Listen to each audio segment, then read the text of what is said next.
I love this piece so much, the one that's next to us, which is this glorious paper mache horse with these spikes along the saddle and along the, I mean, it's a rocking horse, so along the handles as well, which to me is very much, it's, I guess, a reconsideration of the white horse narrative. I'd love for you to talk a little bit about it.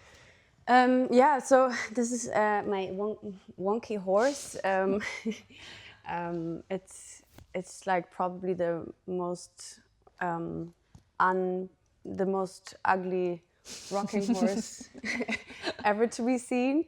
But I guess, you know, when I went about doing it, I thought, okay, it can be really, really wonky and very sort of not perfect, because it's kind of, this is kind of how it is, you know, when you grow up. Reality is very different than what your fantasies were as a child, and I called it How to Sit Straight. And paper mache itself is, as a material, incredibly primitive in the way that it's not really used as in galleries, art, quote unquote it's, fine art. yeah, it's just.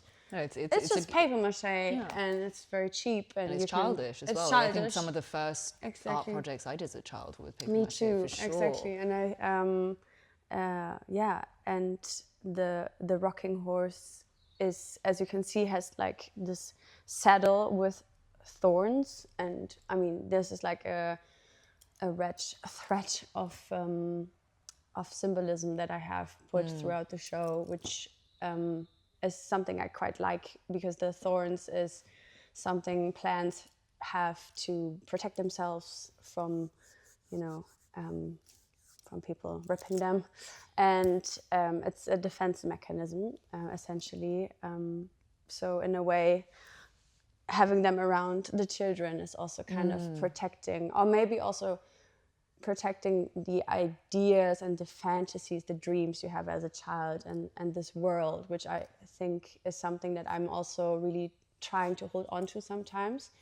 And yeah, and then also the disappointment that comes with when you grow up, that life just turns out to be very different. Very different, yeah. And much more unfair than you maybe thought it would, and maybe, yeah, just not exactly what you expected maybe.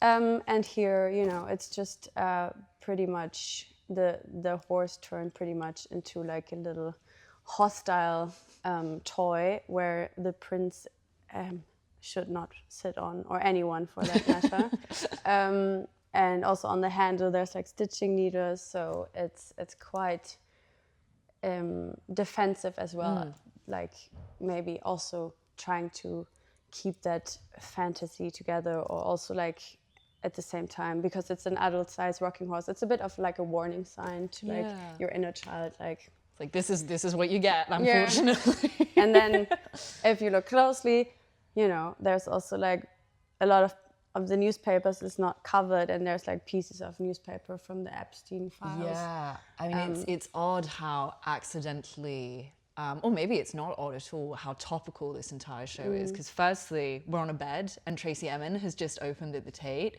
which is very cool. But yeah, the Epstein files, I think there's just more and more stuff coming out every single day, and it's more and more cartoonishly evil. It's kind of, and we were talking about it earlier, like very fairy tale. Yeah, it's like Grimm's. Like surely not. Like surely they're not doing the thing that, like, you know, evil stepmothers are doing in stories, or like witches are doing in stories. It's like, no, they are doing that, and it's very neat that the text that comes through on this paper mache is it's the Epstein, but there's words like worried and embarrassment, and I think that's guilty pleasures. Yeah, I think that's very. Tell me a little bit about that, and about how that kind of relates to like childhood and growing up. I really like working with text. I think it's quite nice to have also titles. I really like titles because it gives the viewer a little bit of like anchor points to build a narrative around the things that the viewer sees.